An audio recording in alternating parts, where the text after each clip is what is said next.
Gimana bisa dimulai ini? Bisa Pak, lanjut Pak. Oke. Assalamualaikum warahmatullahi wabarakatuh. Waalaikumsalam warahmatullahi wabarakatuh. Waalaikumsalam warahmatullahi wabarakatuh.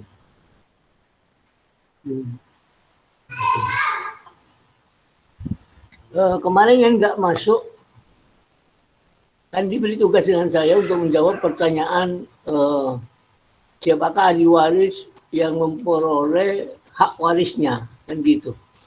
Pertanyaan saya itu intinya seperti itu. Yang kemarin tidak masuk, sekarang masuk ada. Ada Pak, saya Pak. Tidak ada ya? Ada Pak. Ya? Ada Pak. Oh ada. Ya. Ya coba jawab pertanyaan saya yang kemarin itu. Ya. Aduh. Kasih tahu namanya siapa? Oh, namanya Rizal Rahman siapa? Semester 5. Oh, Rizal. Coba aktifkan kameranya. Aktifkan ya, Pak, kameranya dulu Pak. Iya.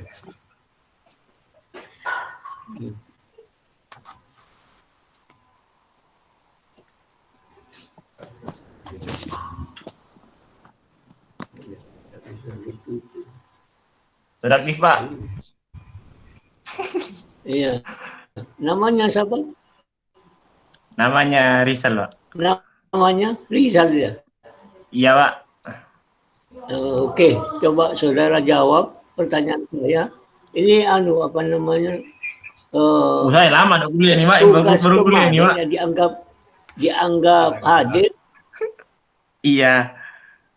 Lama dong kuliah. Udah, iya, makanya kalau menjawab pertanyaan saya dianggap hadir, yang kemarin tidak hadir itu dianggap hadir. Kan hanya yang tidak masuk yang saya kasih tugas itu.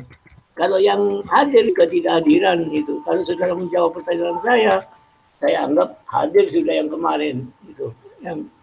Ya sudah, silakan. Baik Pak. Oke. Gimana pertanyaannya? Pertanyaannya intinya, siapakah ahli waris yang memperoleh bagian haknya ketika pewaris meninggal dunia? Itu. Ini langsung dijawab sekarang, Pak. Ya? Ini maksudnya langsung dijawab sekarang atau nanti di dijawab sekarang, Pak. Bisa diulangi lagi, Pak, satu kali, Pak, soalnya, Pak. Iya. Pertanyaannya ya, misalnya ini contoh ya, ketika pewaris meninggal dunia, ada ahli waris golongan pertama, ada ahli waris golongan kedua, ada ahli waris golongan ketiga. Siapakah yang berhak di antara para ahli ketiga?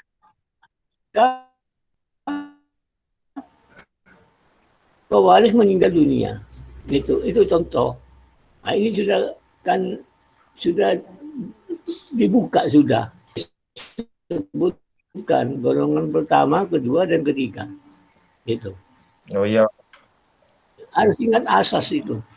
Siapakah ahli waris yang berhak menerima harta waris ketika pewaris meninggal dunia. Karena tidak semua ahli waris mendapatkan harta waris dari pewaris ketika meninggal dunia. Nah, itu. Ya. Kira-kira di antara golongan pertama, kedua, ketiga, siapakah yang lebih utama? Itu. Kalau yang dari utama yang berhak mewaris dari harta warisan. Iya. Oh, iya, baik, Pak. Kan dalam asas sudah berulang kali itu, dalam asas hukum waris BW itu. Yang artinya orang-orang yang yang berhak memperoleh harta waris gitu. Baik dalam posisi mewaris berdasarkan haknya sendiri atau mewaris berdasarkan penggantian itu. Oh, baik, jadi Pak. Contoh ya, ini ada ahli waris golongan pertama. ada ahli waris golongan kedua, sama-sama hidup ini. Ahli waris golongan ketiga. Ketika pewaris meninggal dunia, siapakah di antara golongan ahli waris yang berhak menerima harta waris? Dan mereka antara yang jauh sekali. Nah, coba saudara jelaskan atau saudara pilih di antara ahli waris yang saya paparkan barusan dari ahli waris pertama, kedua, ketiga. Baik Pak. Kalau kalau dari jawaban saya sendiri Pak, Iya. yang berhak untuk menerima ahli waris, yang menerima warisan dari ahli waris itu yang pertama Pak. Ah iya itu jawaban. Berarti saudara 0-0 sudah. Dianggap hadir. Ya, yang kemarin tidak hadir sekarang dianggap hadir sudah. Oh, Artinya, baik Pak. Ya kemarin tidak hadir karena jawabannya benar. Saya anggap hadir sudah. Alhamdulillah. Makasih Pak. Iya. Jadi saya jelaskan untuk yang lainnya biar tambah ingat, walaupun ingat gitu ya. Akan saya jelaskan lagi. Sebenarnya hubungan darah yang paling dekat dalam masa sini, hubungan darah yang paling dekat dengan pewaris itu menutup haknya ahli waris yang hubungan darahnya jauh. Nah, misalnya seperti contoh ahli waris golongan pertama itu menutup hak ahli waris golongan kedua dan ketiga itu. Contoh ya, cicit mewaris bersama dengan golongan kedua mewaris. Pelaksanaan pewarisan, maka yang berhak adalah cicit karena cicit masuk golongan pertama. Cicit dikatakan cicit karena kakeknya sudah meninggal lebih dahulu. Bapaknya meninggal lebih dahulu misalnya. Kemudian cucunya meninggal lebih dahulu. Akhirnya cicit yang tampil dalam golongan pertama mewaris bersama golongan kedua sebenarnya. Dan golongan kedua tidak bisa menyampingkan golongan pertama, cicit. Tinggal cicit menerima semua harta waris dan menutup haknya ahli waris golongan kedua itu. Jadi misalnya ada dua saudara kandung, ya. Yang satu punya cicit, saudara kandung yang tertua. Yang saudara kandung yang kedua tidak punya istri, tidak punya turunan. Kemudian dari anak kandung yang pertama sudah meninggal dunia. Ya sudah meninggal dunia. Tinggal cicit ini. Tinggal cicit. Nah, ini cicit berada dalam golongan pertama. Berada dalam golongan pertama. Maka yang berhak mewaris itu adalah cicit. Bukan salah saya. Jadi misalnya ada 3 saudara kandungnya. Kakak yang pertama ini punya cicit. Ya, saudara kandung yang pertama punya cicit. Saudara kandung kedua ya tidak punya turunan. Saudara kandung ketiga tidak punya turunan, tidak punya istri. Kemudian ketika kakeknya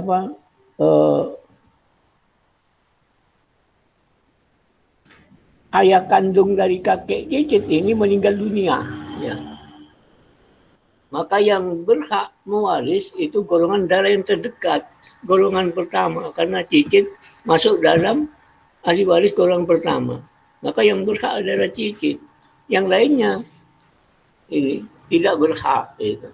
Sehingga cicit menutup ahli waris golongan kedua atau golongan ketiga, atau menutup hubungan darahnya yang jauh dari pewaris. Itu yang saya maksud. Jadi kesimpulannya, siapakah ahli waris yang memperoleh harta waris dari pewaris itu di antara para ahli waris yang ada, maka ahli waris yang mempunyai hubungan darah yang terdekat dengan pewaris, dialah yang mempunyai hak untuk mewaris dari seluruh harta waris. Gitu. Kemudian akan saya membahas tentang golongan ahli waris sekarang dan bagiannya. Menurut BW ada 4 golongan ahli waris. Pertama, ahli waris golongan pertama. Ahli waris golongan pertama yang dimaksud adalah mulai dari ayah atau ibu yang masih hidup beserta turunannya. Kalau tidak ada turunannya lagi, cucunya. Kalau tidak ada cucu, cicitnya. Jadi ahli waris dalam garis lurus ke bawah. Itu masuk golongan ahli waris pertama. Bagiannya berapa? Sama rata bagiannya. Tinggal menghitung teman warisnya dari anak kandung. Berapa ahli waris dari anak kandung yang ditinggal oleh seorang suami atau seorang istri. Jadi kalau suami meninggal, yang hidup tinggal istri dan anak-anaknya. Maka bagiannya itu tinggal menghitung berapa orang ahli waris yang ada. Jadi ibunya ada 1, anak kandungnya 2 misalnya. Yang 1 punya cucu. Jadi cucu tidak ikut mewaris. Anak kandungnya yang mewaris bersama dengan ibu kandungnya. Jadi teman warisnya kalau ada 3 maka sepertiga masing-masing. Kalau anak kandungnya 4 mewaris bersama dengan ibu kandungnya. Seorang ayahnya meninggal dunia. Maka bagian masing-masing dari golongan ahli waris pertama ini, golongan pertama, itu bagiannya sama. Berarti 1/5. Kalau anak kandungnya 4 yang ditinggalkan oleh almarhum ayah kandungnya, terus mewaris bersama dengan ibu kandungnya, berarti masing-masing 1/5. Haknya ibu kandung atau haknya janda yang mewaris bersama dengan anak kandungnya adalah haknya sama. Saudara bisa membaca pasal 852A BW. Pasal 852A BW, ya. Atau pasal 852 Kitab Undang-Undang Hukum Perdata. Kemudian ahli waris golongan kedua. Pewarisnya yang meninggal itu anak kandungnya. Ahli warisnya adalah saudara kandung bersama dengan ayah dan ibu kandungnya. Itu ahli waris golongan kedua. Ya, ahli waris golongan kedua yang meninggal dunia itu pewarisnya anak kandungnya. Jadi kalau anak kandungnya meninggal mempunyai saudara kandung 2 orang misalnya, mewaris bersama dengan ibu kandungnya dan ayah kandungnya. Maka bagiannya adalah 1/4. Jadi ayah kandung 1/4, ibu kandung 1/4. Sisanya untuk anak kandung, 2 orang anak kandung. Berarti bagiannya masing-masing adalah 1/4. Kalau anak kandungnya 3, mewaris bersama dengan ayah, orang tua kandungnya, ayah dan ibu kandungnya. Berarti masing-masing 1/5. Sama dengan pasal 852A. Gitu. Nah, bagiannya, tapi yang menjadi perbedaan bagiannya adalah haknya orang tua harus diberikan dulu. Misalnya untuk ahli waris dari saudara kandung pewaris yang meninggal dunia. Itu golongan kedua. Jadi saya ulang, kalau misalnya anak kandungnya tidak punya saudara, meninggal dunia, tidak meninggalkan istri dan anak, maka bagian orang tua adalah setengah untuk ayah kandungnya, setengah untuk ibu kandungnya. Itu golongan ahli waris kedua. Jadi kalau misalnya anak kandungnya itu 1 orang anak kandungnya, saudara kandungnya hanya 1, saudara kandung pewaris, anak kandungnya 2, meninggal 1, tinggal yang ditinggal oleh pewaris adalah saudara kandungnya 1 orang bersama 2 orang tua kandungnya. Jadi berapa bagiannya? Adalah 1/3. Orang tua kandungnya diberikan dulu 1/3, ayah 1/3, ibu kandung 1/3. Sisanya untuk saudara kandung dari pewaris 1/3. Jadi masing-masing 1/3. Gitu. Saudara bisa dicek dalam pasal 854 ayat 1 BW. Coba ada yang membawa Kitab Undang-Undang Hukum Perdata. Saudara buka dalam pasal 854 ayat 1 BW. Itu di situ dijelaskan bahwa ketika pewaris, intinya ketika pewaris meninggalkan seorang saudara kandung, ya, kemudian kemudian ayah kandung dan ibu kandung masih hidup, gitu. Maka bagiannya ayah kandung dan ibu kandung masing-masing sepertiga. Sisanya untuk anak kandung, untuk saudara kandung dari pewaris. Gitu. Jadi bagiannya orang tua itu harus diberikan lebih dulu haknya. Setelah itu sisanya untuk ini. Nah sekarang kalau ada anak luar kawin atau ada wasiat di dalam pelaksanaan pewarisan ini ada wasiat. Misalnya pewaris semasa hidupnya memberikan surat wasiat menunjuk seseorang diberi harta waris melalui surat wasiat. Ya. Kemudian pewaris sebelum meninggal dunia semasa hidupnya. Pewaris mempunyai saudara kandung 2 ini. Pewaris mempunyai saudara kandung 2. Kemudian ketika pewaris meninggal dunia, ya, maka pelaksanaan wasiat ini diberikan dulu. Itu. Sisanya untuk ahli waris menurut undang-undang. Yang dimaksud ahli waris menurut undang-undang, karena ini masuk golongan ahli waris yang kedua, maka ahli waris golongan kedua adalah 2 saudara kandung dari pewaris bersama mewaris bersama dengan ibu dan ayah kandungnya. Sisanya itu. Jadi pewaris. Jadi begini yang saya maksud. Seorang ayah dengan seorang ibu punya 3 orang anak. Ya, 3 orang anak kandung. Yang 1 anak kandung ini sudah dewasa. Kawin tapi tidak punya anak. Akhirnya memberikan harta warisnya melalui surat wasiat. Istrinya meninggal dunia. Yang ada satu-satunya adalah anak angkat yang diberi warisan melalui surat wasiat. Tidak mempunyai hubungan darah ini. Ditunjuk dalam surat wasiat. Artinya ditunjuk dalam surat wasiat pengangkatan ahli waris melalui surat wasiat. Tidak ada hubungan darah. Ponakannya bisa, orang lain bisa, yang berjasa bisa. Kemudian pewaris ini punya 2 saudara kandung. Ketika meninggal dunia maka pelaksanaan wasiat diberikan dulu. Sisanya itu untuk ahli waris menurut undang-undang. Siapakah ahli waris menurut undang-undang? Adalah 2 saudara kandung dari pewaris mewaris bersama dengan ayah kandungnya dan ibu kandungnya. Karena ini 4 orang, maka ayah kandung dan ibu kandung masing-masing 1/4. 2 saudara kandung pewaris itu masing-masing 1/4 juga. Gitu.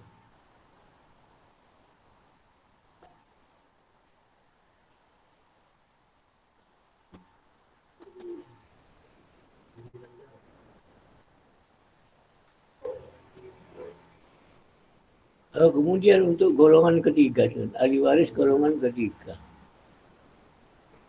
Itu terdiri dari kakek, nenek, dari garis ibu, kakek, nenek dari garis saya. Itu. Jadi kalau pewaris meninggal dunia, maka siapakah ahli waris dari golongan ketiga? Yaitu kakek dan nenek. Jadi, kakek, nenek dari garis saya, maupun kakek dan nenek dari garis ibu. Gitu. Jadi harta waris itu di clothing dulu menjadi 2 bagian, setengah untuk garis ibu dan setengah untuk garis bapak. Berarti kakek nenek yang hidup itu dari pihak ayah menerima 1/4. Kenapa? Setengah dibagi setengah kan 1/4 bagian masing-masing. Demikian juga dari garis ayah, dari garis ibu. Tadi dari garis ayah, sekarang kakek nenek dari garis ibu.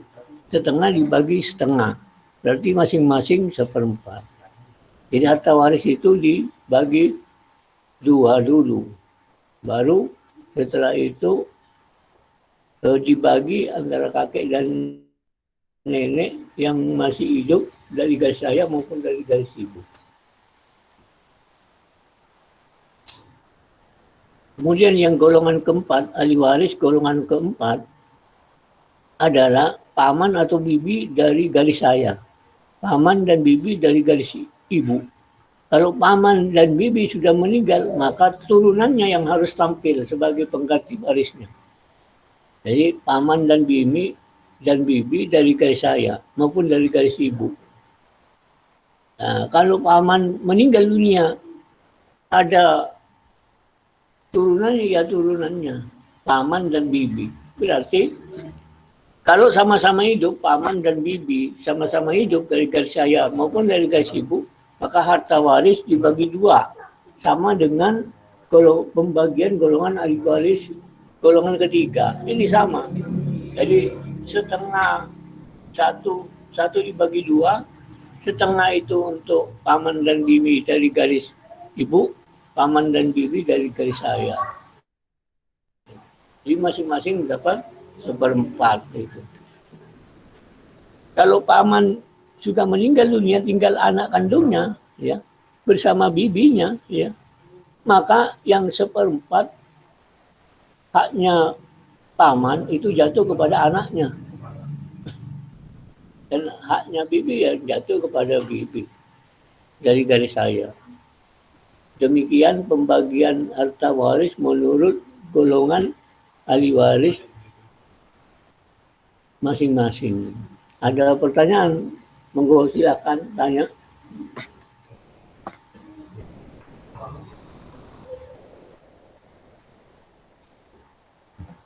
Ada pertanyaan? Silakan, tidak apa tanya juga. Mau tanya Pak. Iya. Pada golongan ketiga ya Pak, itu kan harus jatuhnya kan ke saudara kan ya. Jika pewaris meninggal kan jatuh ke saudara. Golongan 4.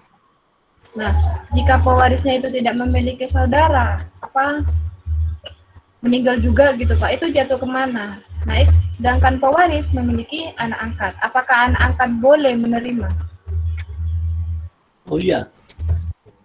Maksudnya anak angkat berada dalam posisi golongan ahli waris keberapa itu? Apa pertama, kedua, ketiga itu? Lihat posisinya anak angkat. Kalau posisinya anak angkatnya ada di, kalau anak angkat ini posisinya bebas karena mengadopsi anak lewat pengadilan itu bisa ahli waris, bisa pewaris dalam golongan pertama, golongan kedua bisa, golongan ketiga bisa. Kalau sudah meninggal dunia, ini dia punya hak, turunannya anak angkatnya itu punya hak waris itu. Kalau anak angkat diadopsi melalui pengadilan, maka kedudukan anak angkat itu sah sebagai anak kandung. Maka haknya adalah sama sebagai ahli waris. Jadi kalau anak angkat meninggal dunia, ya, anak angkat meninggal dunia, saudara angkatnya 2 orang misalnya, saudara angkatnya 2 orang, anak angkatnya ini menunjuk seorang dalam surat wasiat, anak angkatnya tidak punya istri, tidak punya turunan, tetapi turunannya memberikan harta waris melalui surat wasiat anak angkatnya itu. Saudara angkat 2 orang. Gitu. Maka bagian anak angkat yang bagian dalam surat wasiat ya itu diberikan dulu ketika anak angkatnya meninggal dunia. Setelah itu sisanya untuk saudara anak angkat. Jadi kalau sisanya dibagi 2. Gitu. Kalau 1/3 misalnya diberikan ditunjuk dalam surat wasiat oleh anak angkat, pemberian harta waris itu sepertiga ya kepada seseorang lewat surat wasiat oleh anak angkatnya. Ketika dan anak angkatnya meninggal dunia dengan meninggalkan dua saudara angkat, maka sisanya 2/3 ini untuk 2 orang. Jadi setengah kali 2/3 masing-masingnya. Berarti dapat 2/6. Setengah kali 2/3. Kan 2/6. Atau masing-masing 1/3. Gitu. Jadi cara mewaris dalam pelaksanaan pewarisan itu, pelaksanaan wasiat itu diberikan dulu, sisanya untuk ahli waris menurut undang-undang, ahli waris menurut undang-undang, ahli waris menurut surat wasiat. Artinya ahli waris yang ditetapkan oleh undang-undang dan ahli waris yang ditunjuk di dalam surat wasiat. Maka pelaksanaannya, pemberian wasiat itu harus dilaksanakan lebih dahulu, sisanya untuk ahli waris menurut undang-undang. Contoh, dalam ahli waris golongan pertama, ayah dan ibu punya 2 orang anak kandung. Kemudian di samping punya anak kandung, ayah mengangkat seorang anak, ya, diberi harta waris melalui surat wasiat. Ini. Kemudian ayah angkatnya meninggal dunia. Yang hidup adalah anak angkat yang diberi harta waris melalui surat wasiat bersama 2 saudara anak kandungnya dan seorang janda ibu kandungnya. Maka bagiannya anak angkat berikan dulu. Artinya berikan dulu wasiat yang sudah ditulis lewat notaris gitu. Sisanya untuk anak kandung 2 orang dan seorang janda, istrinya. Berarti sisanya 1/3 masing-masing. Nah, sisanya ya 1/3. Jadi kalau sisa dari harta yang sudah diberikan kepada anak angkat ya, melalui surat wasiat, misalnya diberikan 1/3. Kan sisanya tinggal 2/3. 2/3 ini untuk 3 orang ahli waris. 2 anak kandung beserta janda pewaris. Berarti 1/3 kali 2/3. Gitu. Jadi itu bagian masing-masing. Ya, kalau ada pertanyaan monggo silakan. Gini Pak. Ya. Kalau anak angkatnya itu tidak memiliki akte, tidak di pengadilan agama ya, tidak resmi di pengadilan agama. Nah, ya. Apakah itu boleh, Mas? Apa dia boleh mendapatkan ahli waris? Iya, ada seseorang yang gugur hak warisnya itu. Siapakah itu, Pak? 1, orang onwardik. Orang onwardik ini adalah ahli waris yang dinyatakan tidak punya hak waris ya, karena ada putusan pengadilan. Itu. Sehingga hak warisnya gugur. Yang putusan pengadilan yang permasalahannya mencoba merencanakan membunuh pewaris, tidak berhasil. Kemudian merusak, menghalang-halangi dan memfitnah pewaris semasa hidupnya sehingga ada putusan pengadilan. Itu. Yang kedua, ahli waris yang mempunyai sakit jiwa. Ini tidak punya hak untuk mewaris. Kalau yang sakit jiwa punya turunan, maka turunannya yang punya itu. Kalau anak angkat misalnya, tidak melalui pengadilan, tetapi dengan cara memberikan harta waris itu melalui surat wasiat. Jadi yang ditunjuk, yang diangkat dalam surat wasiat tidak ada hubungan darah sama sekali. Baik dari lain perkawinan, maksudnya dari istri pertama, istri kedua, tidak ada hubungan darah. Jadi tidak ada ponaan, bukan ponaan. Sepupu, bukan sepupunya. cucu ngampung, bukan cucu ngampung. Artinya tidak punya hubungan darah. Bisa dengan cara memberikan harta waris melalui akta wasiat. Ini.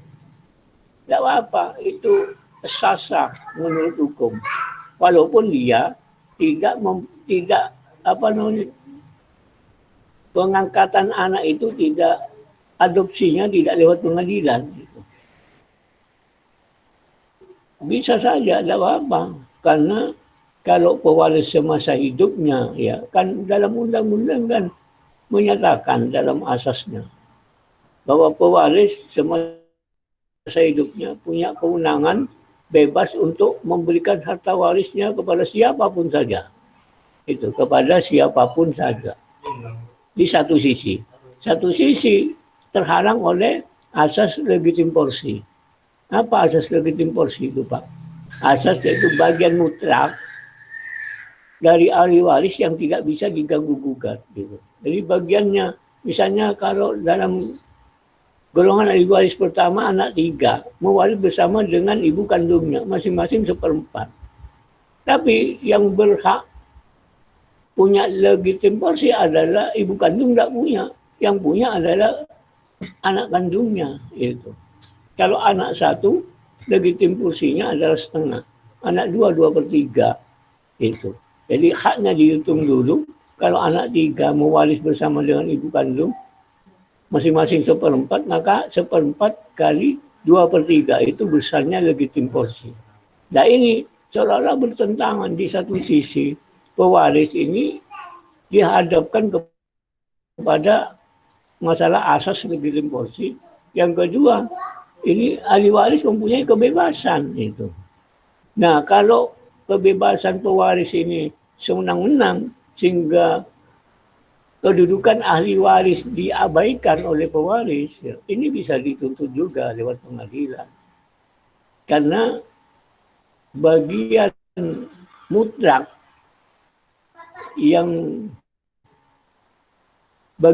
menurut undang-undang ini tidak bisa ganggu-gugat, tidak bisa dikurangi. Kalau 1/3 ya 1/3, setengah ya setengah menurut undang-undang. Ya bisa diganggu-gugat ini. Nah, di satu sisi pewaris semasa hidupnya mempunyai kewenangan bebas untuk memberikan kepada siapapun harta warisnya ini. Ya kalau berlebihan bisa digugat. Karena apa? Mengganggu legitim porsi dari ahli waris yang sudah mendapatkan bagian menurut undang-undang. Nah, kalau tidak ada yang gugat berarti sah-sah saja itu. Anak angkat yang tidak mempunyai surat dari pengadilan, jadi hanya diangkat dalam posisi derajatnya, ditunjuk dalam surat wasiat sebagai ahli waris yang akan menerima harta waris dari pewaris yang dinyatakan dalam surat wasiat. Misalnya pewaris semasa hidupnya datang ke notaris, membuat surat wasiat di hadapan notaris, memberikan harta warisnya setengah bagian dari seluruh harta waris. Anak kandungnya 2 orang. Kemudian ini tidak punya hubungan darah apapun, ponakan bukan, anak dari istri pertama bukan, sepupunya ya bukan, orang lain itu. Ini sah-sah saja, gitu. Karena undang-undang menyatakan demikian. Nah, kalau haknya ahli waris yang 2 orang anak kandung ini merasa terganggu haknya, artinya kurang dari bagian setelah dihitung, ini bisa menuntut ke pengadilan. Istilahnya harta waris yang diberikan kepada seseorang yang ditunjuk dalam surat wasiat ini akan dihitung kembali. Akan dihitung kembali. Istilahnya imbreng gitu. Imbreng ini pemasukan. Jadi diandaikan, andai kata harta waris itu tidak diberikan melalui surat wasiat, maka harta waris berjumlah dikembalikan. Gitu. Kemudian dibagi beberapa ahli waris. Dan ahli waris yang menerima harta waris lewat surat wasiat itu, kalau bagiannya tidak sama, lebih banyak dari ahli waris yang diberi secara wasiat, maka kelebihan itu dikurangi. Jadi misalnya pewaris semasa hidupnya memberikan wasiat setengah bagian atau 50 juta misalnya, atau sebanyak-banyak 10 juta misalnya kepada anak angkat, ya, dengan cara memberi harta waris melalui surat wasiat 10 juta. Sedangkan sisa harta peninggalan terakhir tinggal 40 juta. Kemudian anak kandungnya 2 orang. Ketika pewaris meninggal dunia, ya, maka anak kandungnya 2 orang ditambah 1 dengan anak angkat 3 orang. 3 orang mewaris bersama dengan ibu kandungnya 4 orang. Jadi sisa harta peninggalan misalnya tinggal 40 juta, ya tinggal 40 juta. Maka masing-masing seharusnya menerima 10 juta kan. Nah, kalau ditambahkan kepada anak angkat yang diberi harta waris melalui surat wasiat kan berarti jumlahnya 20 juta. Yang lain itu kan 10 jutaan. Nah, ini tidak adil. Berarti pada saat pembagian, maka anak angkat tidak mendapatkan lagi. Ya cukup 10 juta, itu wajar. Tidak mengganggu haknya legitimasi yang ditentukan oleh undang-undang. Itu. Contoh lagi ya, biar paham. Pewaris semasa hidupnya memberikan uang sebanyak 20 juta kepada anak angkat yang tidak punya hubungan darah ini melalui surat wasiat, itu 20 juta. Kemudian sisa harta peninggalan tinggal 10 juta. Ahli waris yang ada ketika pewaris meninggal dunia tinggal 3 orang, 2 orang anak kandung dan 1 seorang janda. Berarti 3 orang, 4 orang dengan anak angkat. Masing-masing akan menerima dari sisa harta peninggalan 60 juta dibagi 4. Berapa? 15 jutaan kan. Nah, anak angkat yang diberi harta waris melalui surat wasiat dikasih 20 juta. Seharusnya masing-masing kan 15 jutaan gitu. Nah ini kalau dihitung kembali, dikoreksi 20 juta dikembalikan dulu semula. Andai kata tidak memberikan harta waris melalui surat wasiat, maka sisa harta warisnya utuh menjadi 80. Kan utuh menjadi 80 juta. Andai kata tidak memberikan harta waris melalui surat wasiat, dikembalikan dulu, dimasukkan kembali. Kemudian dibagi rata-rata 4 orang, 3 orang ahli waris termasuk anak angkat beserta seorang janda. Kan 4, masing-masing seperempat kalikan 80, kan 20 jutaan. Nah, ketika harta itu akan dibagi 60 juta sisanya, 20 juta sudah diterima, maka anak angkat tidak akan mendapat lagi gitu. Bisa anak angkat yang diberi harta waris melalui surat wasiat bisa 2 kali menerima lebih banyak dari ahli waris lainnya. Contoh lagi, walaupun bukan anak angkat, namanya imbreng, istilahnya imbreng. Ahli waris ada 3 orang anak ahli waris bersama ibu kandungnya. 1 kakak yang tertua karena mau kawin dikasih 100 juta lewat hibah wasiat, lewat hibah 100 juta. Ketika ayah kandungnya meninggal dunia, sisa harta waris tinggal 200 juta. Itu. Ketika andaikan pewaris tidak memberikan harta warisnya yang 100 juta, maka sisa harta warisnya akan utuh menjadi 300 juta. Ya. Sekarang apakah adil seorang ayah kandung memberikan 100 juta kepada anak kandungnya yang tertua? Gitu. Nah, kalau kita mau mengkoleksi, kita masukkan kembali Ya, sisa harta waris yang terakhir ketika pewaris meninggal dunia tinggal 200 juta. Andai kata tidak memberikan harta waris yang melalui surat wasiat kepada anak yang pertama, maka sisa harta waris adalah 300 juta. Ini. Anak kandungnya 3 orang anak kandung. Jadi masing-masing andai kata tidak memberikan harta warisnya semasa hidupnya, maka masing-masing akan menerima 100 jutaan kan. Nah ini semasa hidupnya diberikan hibah 100 juta, sisa harta warisnya 200 juta. Nah kalau dibagi 3 kan tidak sampai 100 juta itu. Itu.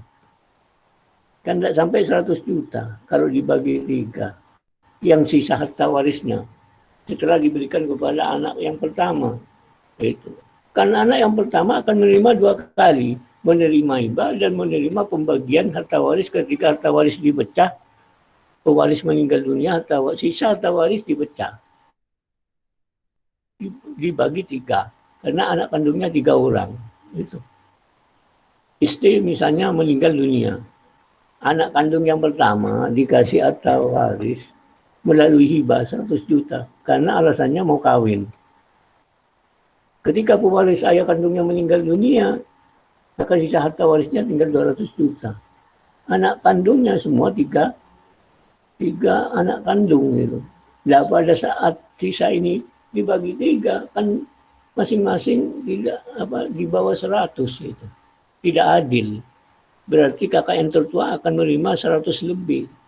Ditambah dengan sisa harta waris setelah dibagi 3 kan ini. Nah, ini tidak adil ini namanya. Itu untuk mengkoreksi terlalu besar atau kecil ya yang diberikan pewaris semasa hidupnya. Ini untuk mengkoreksi legitim porsi, haknya bagian mutlak dari ahli waris yang diatur menurut undang-undang. Gitu. Yaitu istilahnya imbreng. Dalam marca waris istilahnya imbreng gitu. Coba ada pertanyaan. Jawab Pak, tanya, silakan. Mau nanya Pak. Iya. Semisal ya Pak, itu ada pewaris, pewarisnya itu tidak menikah. Nah, orang tuanya itu sudah meninggal. Terus si pewaris itu menghibahkan separuh hartanya untuk kepentingan masyarakat. Coba agak keras.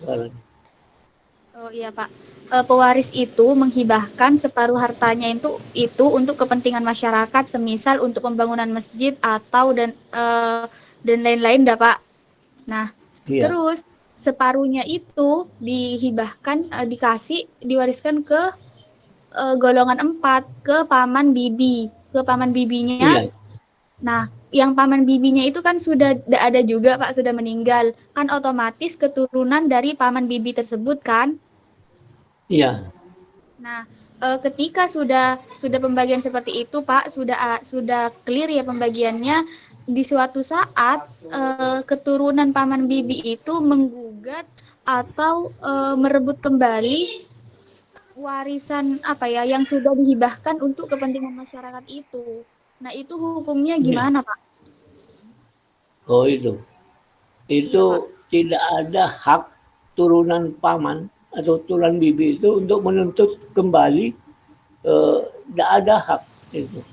Kalau hibah berarti hak waris itu ketika akta hibah dibuat di depan notaris. Ketika keluarnya akta hibah itu sah, tidak bisa dicabut, tidak bisa diminta kembali dengan siapapun saja, kecuali dengan pewaris semasa hidupnya, bisa itu. Nah, selain pewaris, apalagi pewaris sudah meninggal dunia, maka hak waris yang berasal dari hibah itu sudah kuat hukumnya, mempunyai kekuatan hukum, walaupun berupa akta hibah. Jadi siapapun yang menggugat atau mau menarik kembali selain pewaris ya, apalagi ahli waris dari keturunan paman atau bibi, tidak bisa. Kalau ini bisa dibuktikan lewat pengadilan, tidak akan dikabulkan dengan pengadilan gitu. Karena kedudukan akta hibah ini sangat kuat, dilindungi oleh hukum itu. Ini bebas pewaris semasa hidupnya diberi kebebasan dan kewenangan untuk memberikan harta warisannya kepada siapapun saja, apalagi untuk kepentingan masjid gitu. Untuk kepentingan orang banyak dihibahkan itu. Itu malah lebih kuat itu. Lebih kuat itu. Jadi tidak ada alasan apapun dari turunan paman atau bibi untuk menarik kembali atau menggugat atau meminta akta hibah, tidak ada alasan apapun itu. Itu sudah kuat itu. Contoh ini ya, contoh. Ada suami istri ya. Seorang suami diberi hibah melalui akta hibah oleh keluarganya ini. Tidak punya anak ini. Tidak punya anak. Kemudian meninggal dunia. Maka harta waris ini tidak bisa dicabut oleh keluarganya. Ketika pewaris ini, apalagi pewarisnya masih meninggal dunia, yang memberi waris masih belum meninggal. Tidak bisa dicabut kembali. Kecuali pewaris ya punya alasan yang memberikan hibah punya alasan kuat ini, karena yang menerima hibah setelah menerima hibah meninggal dunia tidak meninggalkan keturunan, hanya meninggalkan seorang istri, apalagi yang memberikan hibah sudah meninggal dunia, tidak bisa ditarik kembali sudah. Jadi beralihnya hak waris ketika semenjak berlakunya akta hibah itu.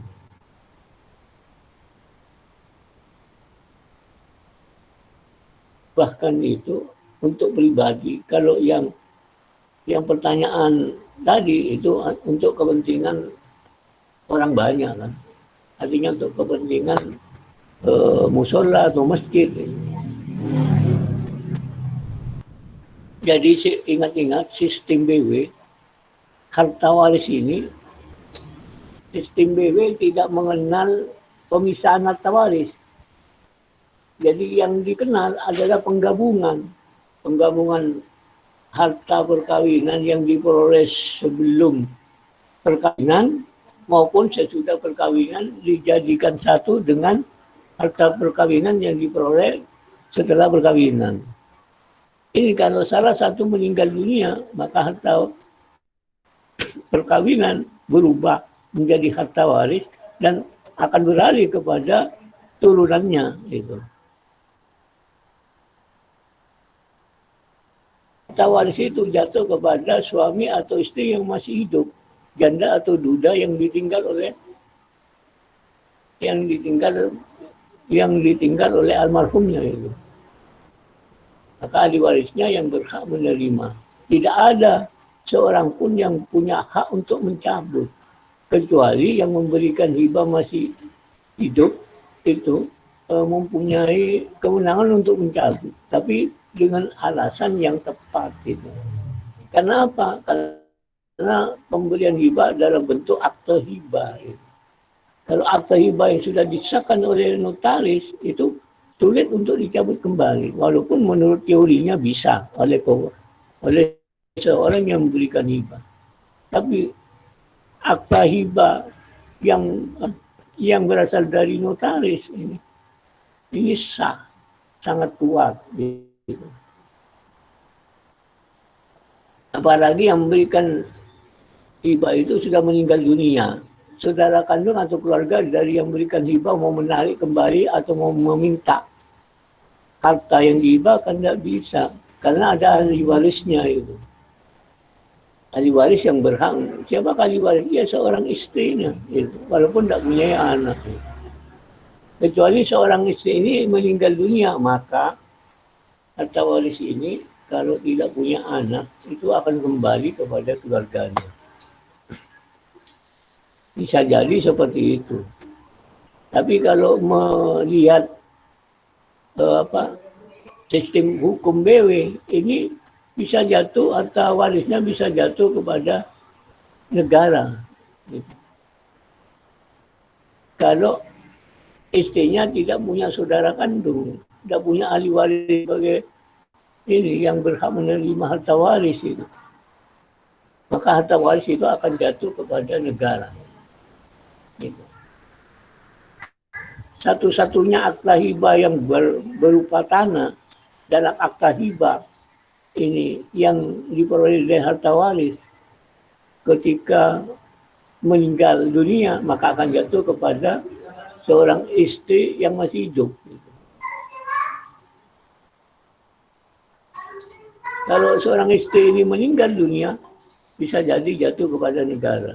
Kalau seorang istri ini punya saudara, maka hartanya akan jatuh kepada saudara. Tidak ada jalan kalau akta hibah ya, itu akan jatuh kepada saudara kandung dari suami, tidak ada jalan itu.